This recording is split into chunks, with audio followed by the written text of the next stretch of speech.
Okay, YouTube, you've seen the collection video so far, but now it's back to business, serious business. As you may or may not know, I am a somewhat LCD handheld game collector, and I'm not going to say any more because I'm going to save the best bits till sort of towards the middle or the end of this year, when I'm going to give you a huge surprise of something that you've never ever dreamed of before, or that's never ever been seen on YouTube. So yes, something extremely rare. But to give you an idea, I have this book called Electronic Plastic. This is a very rare collector's magazine guide book sort of thingy. Very limited number of these were actually printed, and these go on eBay for roughly, I'd say, £50 to £100, if not more. You just can't find them anywhere, and this is still in mint condition. If you are a collector of handheld games, chipsters, pay attention, then you need this book. It's got everything in it. This is by a guy who actually collects old video game handhelds. And basically it's just got pictures upon pictures of things in it.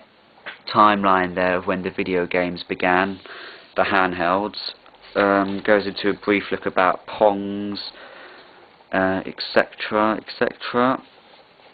But the really good stuff is just right in the middle of the magazine. All these detailed information on these certain handhelds. Chipsters would love a book of this. I'm sure every other serious video game collector like myself would as well. The detail and the pictures and the thing in it is just superb. Nintendo Game & Watches. Look, a handheld console with 3 screens. Has anybody ever seen that before? I highly doubt it.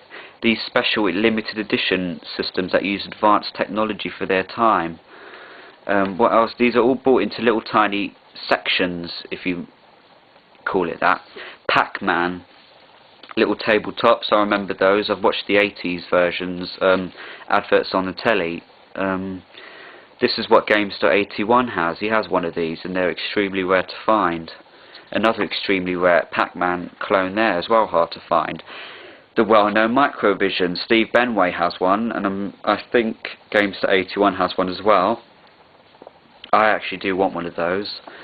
Some are even the basic ones that just used LED lights. This has got everything you need if you are a handheld game collector. Everything. The tiny little details. It says title, company, series, year, batteries, game type, gameplay, quality and size. And that says that about every single handheld game you see in here. From every brand, every type, colour LCD, 3D, you name it, widescreen, solar powered systems even. You know, solar powered games. Did anyone know that electronic games used to be on solar powered? And then at the back here it gives you a brief relook at all the handheld games in here from each brand. Entex, Tomy, Gaiken, you name it, it's all going to be in this book. All of it. Gaiken, Epoch, Entex. I'm sure Chipsters has got a couple of these lying around in his attic. Casio, Coleco, well-known company, CBM and Tronica, and it does Nintendo as well. And then you've got all the other ones here.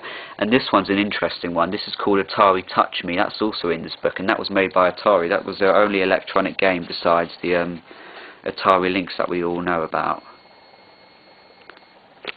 And then at the very back here there's actually a very interesting article. Here we go. This is the Entex Adventure Vision, which is a serious holy grail, which I really want to get hold of, which I don't currently have, and let's be honest, I don't think hardly anybody has one, unless you're God. Does you a little brief detail on that as well. And of course my favourite handheld, if it ever was released, would be the Atari Cosmos, because it used 3D holoptics technology, which would have been the future, and it's a shame that they never actually brought it to market, because it would have been really good. And I actually saw one of these working.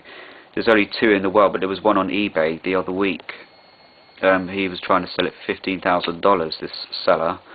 I wish I had that type of money, because I would seriously want it, because it's awesome. And again, there's the Atari Touch Me. So yeah, that's basically it. And then there's all the brands down there of the different games and everything. It's a fascinating book, and a must-have for even collectors who don't collect these type of handhelds. You know, it's just a fascinating thing. So a true collector's piece, of course.